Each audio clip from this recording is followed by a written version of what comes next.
Like, there's nothing really to do or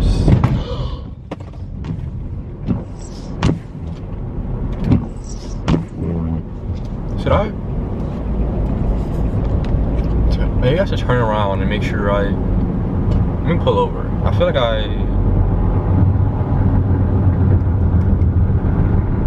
my tire. Oh my gosh. I'm pretty sure my tires just popped. Let's see.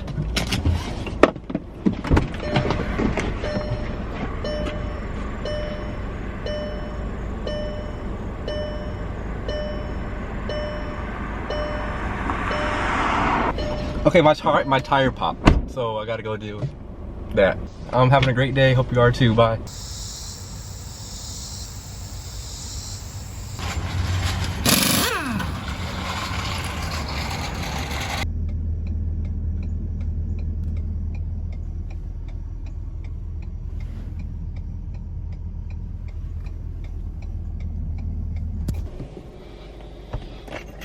What's up, people?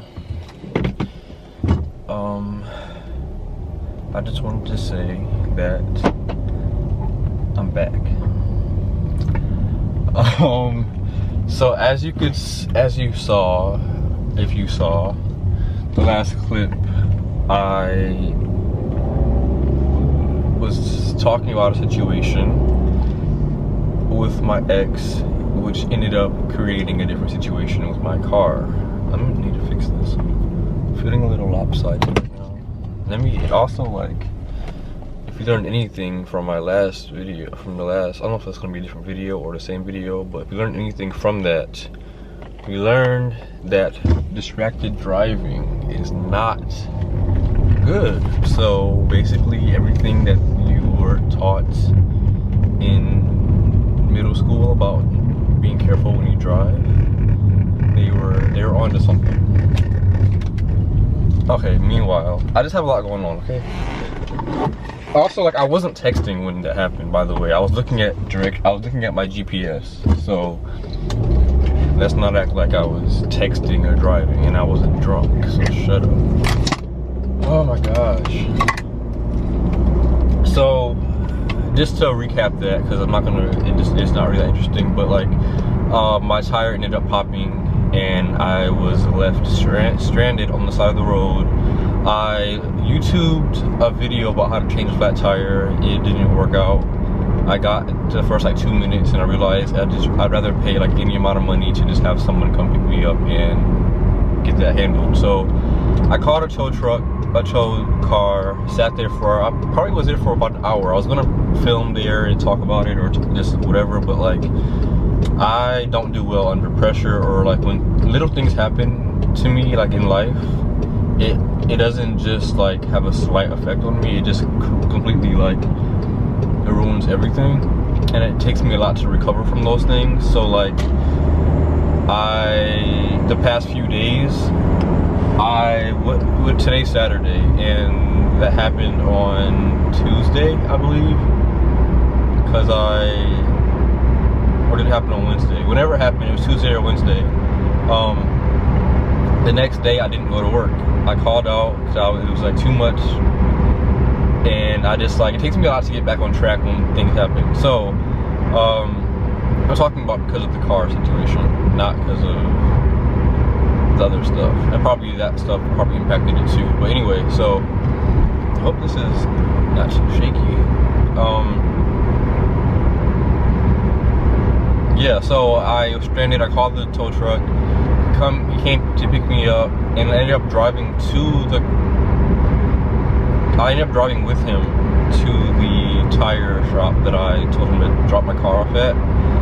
So, which was kind of awkward, but like, I also never knew like that when you always see people on the side of the road when they like, you know, their car breaks down and a tow truck comes. I never knew that like the tow truck, you know, would take you with your car. I figured I'd just have to Uber separately. He's like, oh no, just come with me.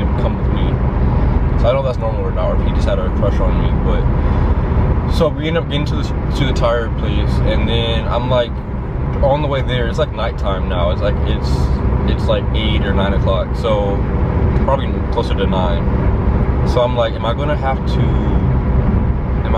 thinking to myself, am I gonna Uber to my house from this after we drop my car off, or like, what's the situation? Because like now I'm paranoid about my car, like making any noises and stuff. Ironically, before this all happened, like whenever I drove, I was always paranoid about my car getting a flat tire. Like, whenever anything happens, hey, any type of bump, I'm like, I have a flat tire, I just know it. My mom was like, you'll know when you have a flat tire, so like, don't worry about it, like, you'll know when it happens. And yes, you do know, like, because my car was like, you can probably see in the video, like, there's a point where like it tips, it like leans to the other side. Anyway, so I was just thinking, am I gonna Uber? Should I call Uber now? I was trying to figure out how much it would cost and all this kind of stuff. And I was like, you know what? I should just ask this guy, because it was really close to my house. The tire shop was like literally 4 or 5 minutes from my house. So, but the tow truck guy was kind of like, he wasn't like nice, you know. Not that he should have been like extra nice. Like, what do you expect from a tow truck driver? So I didn't want to really like start conversation or like ask him for a ride to my house. But I was like, you know what? Like, it's not a big deal. Like, there are a lot of people I know who just be like, oh yeah, why not ask? Like, I'm tired of being scared of everything. I'm tired of being so like, you know, socially just like whatever. So I'm like, hey, do you think like if I give you some extra money, could you drop me off at my house? And he was like, yeah, it just depends on how far it is. So I'm like, oh, it's really close. And he's like, okay, yeah, no problem. And I'm like, look at that, like growth. So he dropped me off at my house, and I gave him like $5, not that much, but like it was literally 4-minute drive, so shut up. And I was just like, so like I said, I don't really like recover from things easily. So that was like a bump in the road. So by the time it was late, it was like I was tired, I didn't really want to work out at that point. I needed food, so I ended up ordering food. And like, I'm very much like an extremist, so like if I'm like in a healthy space, that means I'm eating good, I have like all my relationships with my friends, everybody's like really good, I'm like working out every day, I'm like, you know, really organized, doing my skincare routine, everything. As soon as one of those things isn't happening, everything else falls apart. So like the past few days, I haven't worked out at all, I've been eating horribly, I've literally been eating pizza and stuff. Literally, I'm vegan, I don't even eat pizza, I don't eat cheese, so I've been eating pizza, mozzarella sticks. So yeah, haven't been like, did I shower yesterday? I don't think I did. Did I shower today? No, I have not. It is not over yet though, but will I shower? I don't know, probably not, but maybe I do. I think, like I said, I'm kind of like, when I said I'm back, I mean like I am recovered now. So like that was like my downfall, now this is my up. So like I'm recovering now. Anyway, so yes. So that's just like a recap from that situation. I was going to update on my relationship situation, but there's not really much to update. So I'm going to talk about this crazy story that happened in 1967 or something like that. And you probably have already maybe heard this if you're into like killer, like crime stuff. Basically, there was this family. There's a mom and a dad, and I believe 2 sisters, maybe 3, but I know like only 2 matter. So we'll say 2 sisters. One's name was Jan, I believe, Jan. And you know, we're not gonna get to names because I don't really know the name. So we're gonna just say the daughter was daughter 1, and the daughter that's irrelevant was daughter 2. And then there's the mom and the dad, right? Okay, and this is in Connecticut or something, somewhere like irrelevant. So this family met this guy who had a wife, and I'm not sure if he had kids. The documentary made it seem like there were these 2 families that met up and were all like best friends. They made it seem like the guy had kids, which I don't know. They didn't come up in the story, so maybe not. So we'll just say there was a wife and a husband. So the husband is a creeper, basically. He's gonna be what this story is about. The husband is a creeper, and he ends up hanging out with that family a lot. He ends up hanging out with them, doing barbecues, all this kind of stuff. But he has a really really weird interest in the daughter, Jan, right? So Jan is, I believe, like, when the story begins, at most she's like 13, so probably younger than 13 when this began. So just think about this little girl, this probably 12, whatever, 13-year-old girl. He like takes a special interest with her. He wants to like take her horseback riding, but that's like down the line. So before that happens, this guy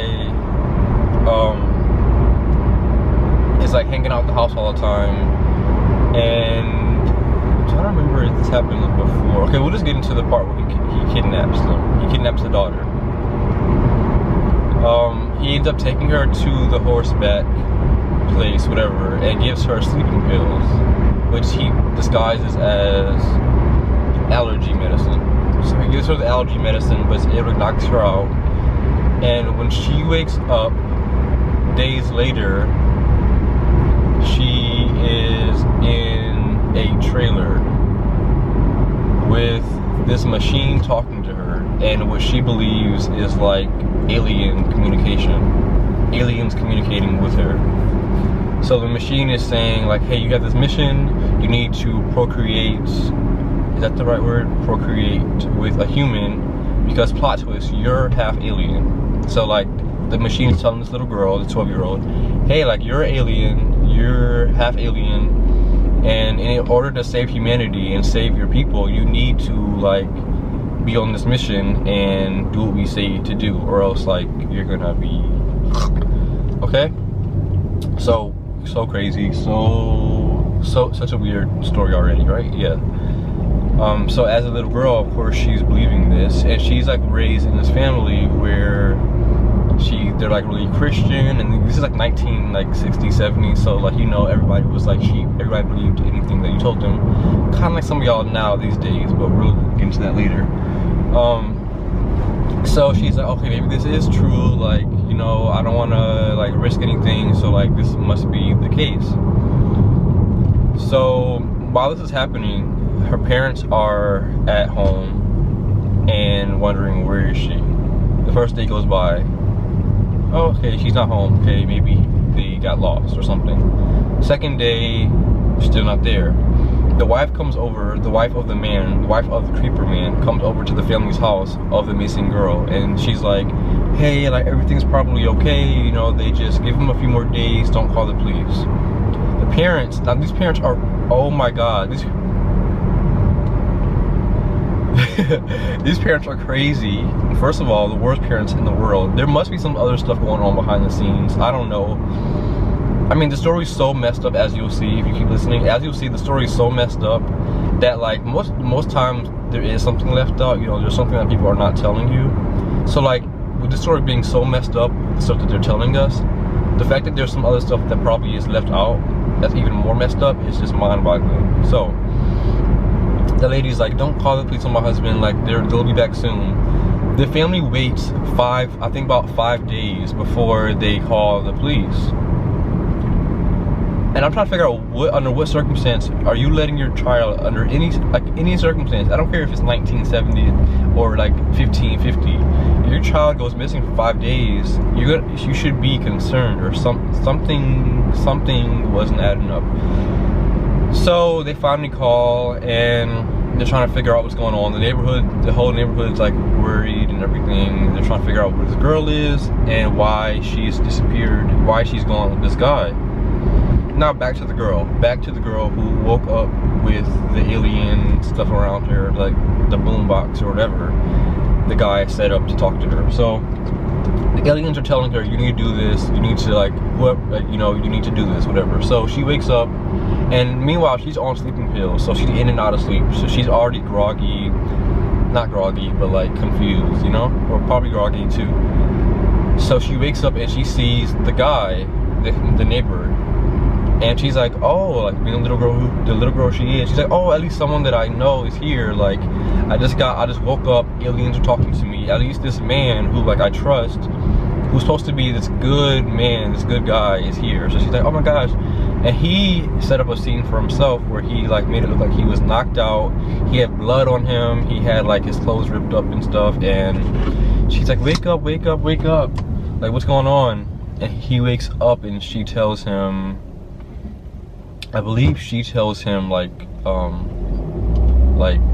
that she's alien or whatever. I don't know if she tells him or he like already knows, but they're on the same page, the same fake page that aliens kidnapped them, and like they are on a mission. They need to do what the aliens are telling them to do, which is of course really just this creeper, this man manipulating the situation to freak this girl out, to make her think that she needs to do whatever he wants her to do. Are you following this? Okay. So they are in, I believe at this point they are like in Mexico. They've been traveling around for like over, you know, like 5 days or whatever, and finally they call the police, and the guy tells them, oh no, that means I got not get too far ahead of myself. So they call the police or the FBI, and they find them because the guy has this tractor, or not tractor, he has this what is it, what did I say, he has this trailer, whatever those things are that you can drive around. He has the trailer thing, and they find it, they find him, they find her, they break through the door, they take them to the Mexican prison.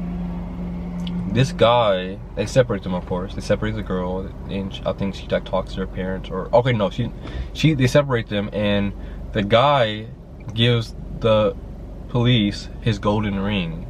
He's like, I'll give you this ring if you bring the girl to me so I can talk to her, just like for a few minutes, whatever. So they do that, stupid, and they bring the girl to him. She's like 13 years old at most, maybe not even 13 years old. So the idiots bring her to the guy who kidnapped her, as he's in the prison cell, I think. And he's like, hey, like, you know, like, your parents are gonna be looking for you, they're gonna call you, they're gonna probably take you home, but you can't tell them anything that happened, because if you do, the aliens are going to kill your dad, and they're going to make your sister blind. Like, they're going to blind your sister.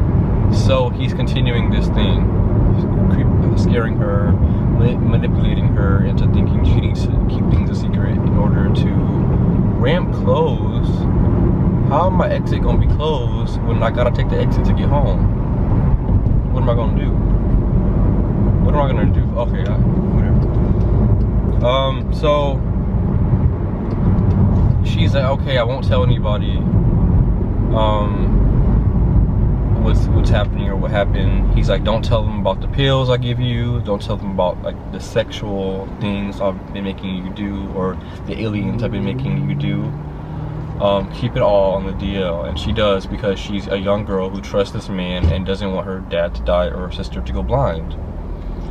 So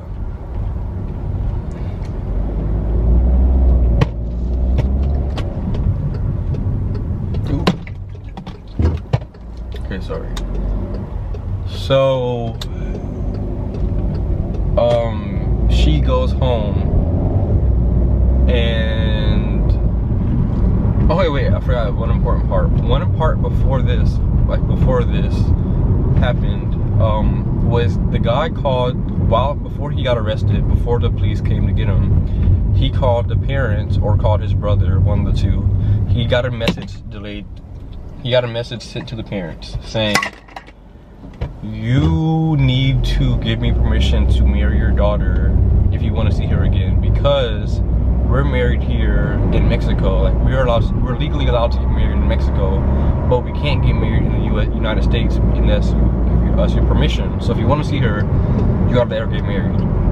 Does that sound crazy? Yeah, this whole story makes no sense. Crazy.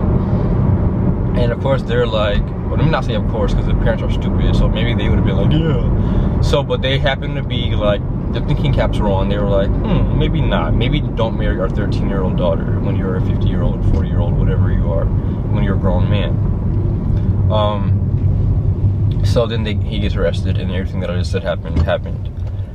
So they bring her back finally, and the girl's so like, you know, just messed up that she's like, what about him? What's gonna happen to him? Like, cause she thinks he loves his man. She thinks that he's like her caretaker, and she also knows that she needs to finish the missions, the aliens missions, if she wants her family to be safe. And she does. So like, she's like, what's going on? Like, we need to make sure he's okay. Like, I love him, whatever. And her parents are so stupid that they are just like, sweetie, like, no, like, he can't, like, no. Also, another part that I forgot to say, a really crazy part, I don't know how I forgot to mention this, but before this happened, this is probably almost crazier, almost as crazy as him like kidnapping the daughter and then being so like nonchalant about it. But this man ends up hooking up with the mom of the daughter on a church retreat. So they end up hooking up. So the mom has had an affair with this man who is a creeper and like likes her daughter. And like, I guess she hasn't verified the interest of her daughter yet, the fact that he like likes her daughter, but like, he's been showing time and time again that he like really is interested in her, like in a way that like a man just shouldn't probably be interested in a girl. But she's like, oh no, like he's just weird or whatever. So that's one thing. He's had an affair with the wife already, so he can use that against her. Now this man also went to the dad's work, the dad of the girl. He went to his job, and this is before he kidnapped the daughter, right? He went to the dad's job, and he picks up the dad. He's like, hey, I gotta talk to you. Like, you know, me and my wife have been going through a lot of like, you know, rough times. We haven't been getting it in. You know, sex is not happening for us, and I really need a release. I really need. Oh my God, I got chills. So gross. I need like a release, whatever. And they're in the car. This man asks the girl's dad to give him like a hand job, and the dad does it. So now this man, this creep, has had an affair with not only her mom but also her dad. Like, he fully infiltrated this whole entire family of idiots. Well, we're gonna say that the parents are idiots. The girl is just a little girl, so like, this is not on her. It's just on the stupid parents. So he's had an affair with the wife and the husband. So let's fast forward back to the kidnapping, back to the little girl's safe arrival back to home from Mexico from the trailer in which he was kidnapping her and keeping her there under the false pretense that, under the false narrative that she needed to be there in order to save humanity and aliens and all that kind of stuff. So now she's back at home. Everybody's like, oh, yay, she's back. We missed you. The neighborhood's happy. She's all safe. They take her to a doctor to figure out like, has anything happened to you sexually? And of course she's not telling them because she's keeping her family safe from the aliens. So she's like, nothing happened. And they give her a test. They like, you know, they not test, but they like they check her out to make sure she's physically like okay. And they're like, her hymen is not broken, so like she was not molested.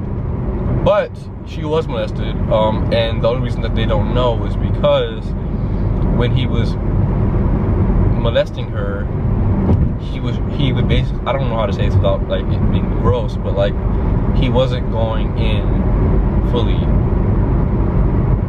So there was no like evidence, physical evidence that she had been penetrated. So gross, oh my God. So he basically was slick about it, and she didn't tell anyone, so like they didn't know. But like also like your like you should know, you know, like if someone kidnaps your daughter, like you know there's some foul play going on. But the parents are stupid, whatever. And they were like, we're gonna get this man, like, you know, we're gonna arrest him, we're gonna charge him, everything.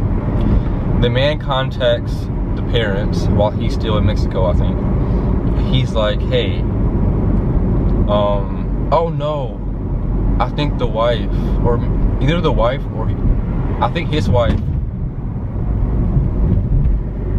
Okay, I don't know how it happened, I forgot. But basically he blackmailed them. Basically he's like, if you charge me, if you like report, you know, that I kidnapped your daughter, and if you don't say that you give me permission, I'm gonna like tell everybody that we had an affair, and I'm gonna tell everyone that I'm gonna tell everyone that I had an affair with both of y'all, because like now he can use that against them. And I guess the parents were like, oh well, we don't want that to happen, because that'll be the worst thing in the world would be for the world to find out that we both had affairs with this guy. So they're like, okay, I won't tell anybody, and we'll just let you like be free as much as we can, whatever. Like basically not charge you and not be witnesses to the kidnapping. So now there's no witnesses for like the charges or whatever. And it's so disturbing, like oh my gosh. And yeah, that happens, and everyone is mad. The whole entire community is like, what the heck? People are calling them, people are showing up the house being like, what the heck is wrong with you? Why would you not like do this? People are mad. Even the like FBI is mad, like what's wrong with y'all? As they should be.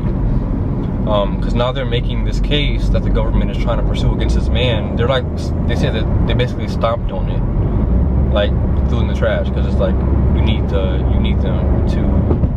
Well, they didn't throw it in the trash, but like I'm saying, the parents are like sabotaging the case because they're trying to protect their own secrets. Stupid, so stupid and disgusting. And I believe that is where I stopped.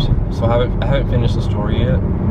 So when I finish it, I'll let you know what happens. But yeah, like that's so many layers of messed up to the story. And I want to say that he kidnaps her twice. I think the reason the story is so famous is because these parents let their daughter get kidnapped by the same man twice. I don't know if that happened already and I just didn't notice it in the beginning of the story, or if it happens again after this. But I think we're only halfway through the story. So, like I said, I'll let you know what happens after. Also, I'll tell you like the story, what it's called. It was on Netflix. I was watching it at work. I'm multitasking. It's called Abducted in Plain Sight. I'm picking my mom up at the airport tonight at like midnight, basically, because she's coming back from Cali. So that's cool. My dad and my sister are. Oh, I just saw a dead fox. It was a baby fox. It was so small. It's so sad. Whenever I see roadkill, like it never fails.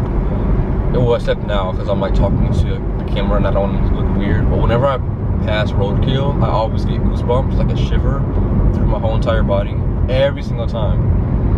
And it's to the point now where like if it doesn't happen, I try to make it happen so like I can keep it going. But I feel like it's because I have a special like connection with animals that I don't have with humans. So yeah, that's something else. But anyway, I hope you're doing well today. I hope you're living life.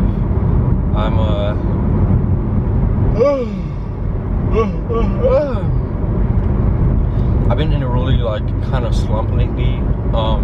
Like I said, when I like hit a bump in the road, everything else kind of falls apart. So I've been building that up for the past few days so I can get back at it. And like my return is gonna be really intense. You know, my like depression returns, like when I like disappear and like falling apart internally and externally, my returns are always really, really good. Like, I'm talking to everybody, I'm like posting stuff, I'm like reaching out to people, I'm like doing everything, so active, adventures, everything. So soon things should be interesting in my life, because like my return is coming. So just be on the lookout. I know things have been pretty bleak and gloomy lately, but I just want you to know that I'm back. Corona's coming back. I guess we'll do a little update. Corona Delta is coming. Delta, or is it Delta Plus? I think there's something called Delta Plus. Basically, we all need to accept the fact that like Corona's never gonna be gone. Like it's never gonna be back to normal ever, because people are not getting vaccinated. People are still passing stuff. People are still dying. But the thing is, the crazy thing is, like, I don't know how sick. Like, I'm pretty sure people who are vaccinated are like not the ones dying, right? So that's a good thing. But like, cause really, it's like if you don't get vaccinated, like it really has to be on you. You know, like if you die, you die. That's really your business if you die of corona, if you're vaccinated. So like, I feel bad for you. Like, I'll feel bad for you, but also like not, because you like literally, it's like suicide. Like, you asked for it yourself.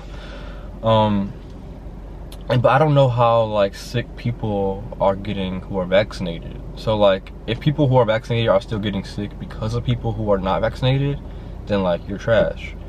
And yeah, but if we're in a place where like people who are vaccinated are all like fine and not really like getting sick, and only the people who are not vaccinated, I feel like we're fine then. I feel like we can just continue society as we're going, because like I said, if you choose not to get vaccinated, that's like fully on you, you know? And like, I'm not gonna like it doesn't matter, you know? It's like it's up to you. As long as people who want to be protected are protected, I feel like, you know, we can just accept that as a society and move forth as a whole. I don't know, I'll ask Joe Biden later on what's going on, and the CDC, I'll ask them like what's going on. I'm not really sure, but yeah. So I'm gonna go home now and just chill a little bit, take Rocky for a walk. I didn't walk him yesterday because I got home and I just like got really tired. I was gonna work out, but then I just didn't wake up. So, oh my god. What else? My glasses are dirty right now, so hopefully that's not noticeable. And yeah, it's Saturday. I'm gonna go and enjoy my weekend, I guess. So yeah, bye.